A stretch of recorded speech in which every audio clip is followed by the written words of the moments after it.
Pequot Library is one of 3 public libraries in Fairfield, Connecticut.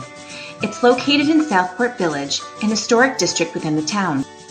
For over 130 years, Pequot Library has provided library services, arts and culture programs, and access to its special collections of rare books, manuscripts, and archives to the community.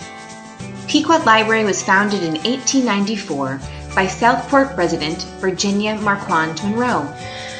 Virginia lived with her uncle Frederick Marquand and his wife Hetty in their grand mansion in Southport. They adopted Virginia when she was young. Virginia inherited her uncle's sizable estate upon his death. She generously used her inheritance to establish Pequot Library on the grounds of the family home.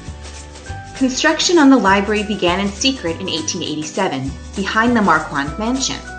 Before the building's purpose was revealed, people called it Mrs. Monroe's Stone Barn. The building was designed by New York architect Robert H. Robertson, who also designed churches, the Mott Haven Railroad Station, and the YWCA building at East 15th Street in New York City. After construction was completed, Virginia tore down her home to give the library its expansive front lawn. Virginia declared that Pequot Library would be a new lending library, as free as air to all, as it remains to this day. Pequot's building is one of Connecticut's most beautiful examples of late 19th century public Romanesque revival architecture. Its inviting front porch, the color of the stonework, and the pitch of the roof give the building its feeling of cozy intimacy. Mrs. Monroe specified that there should be 2 dates above the arches at the library's main entrance. 1887 was the year when construction in the library began, and 1637 was the year of the Fairfield Swamp Fight, the final battle of the Pequot War, which occurred in what we now know as Southport. Pequot Library opened its doors to the public in March of 1894. It was the first public reading room in Southport. The reading room is still used by patrons of all ages today. One of the library's most beautiful spaces is the Auditorium. The high-pitched roof allows for near-perfect acoustics. In 1889, Mrs. Monroe gifted the library with a Steinway piano. Her hope was that it would encourage frequent use of the space. The piano is still in use today. In 1898, Mary C. Wakeman, a Southport resident, donated funds for an extension onto the library. Her gift included several rare books and ironwork stacks to hold an additional 50,000 items. The gift also gave the library its magnificent Tiffany stained glass windows, which are located at the end of the stacks.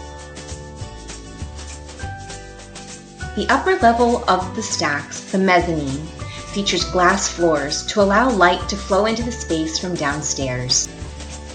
In the 1970s, the library was expanded to include a larger children's section. To this day, it's one of the most popular areas of the library. It is also the home of the library's reading ambassador, Blossom the Bunny.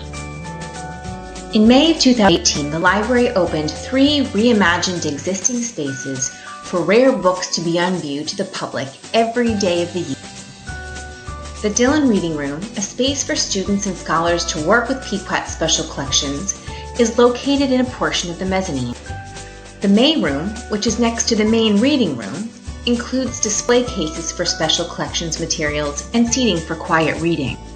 A secure, climate-controlled special collection storage room sits on the lower level of the library and holds some of our most important and rare items. Pequot Library is listed on the National Register of Historic Places as a destination library. Most recently, the library received the 2018 Connecticut Treasures Award, sponsored by the American Institute of Architects. Interested in learning more? Contact school programs at pequotlibrary.org for more information about our educational programs for students in grades K through 12.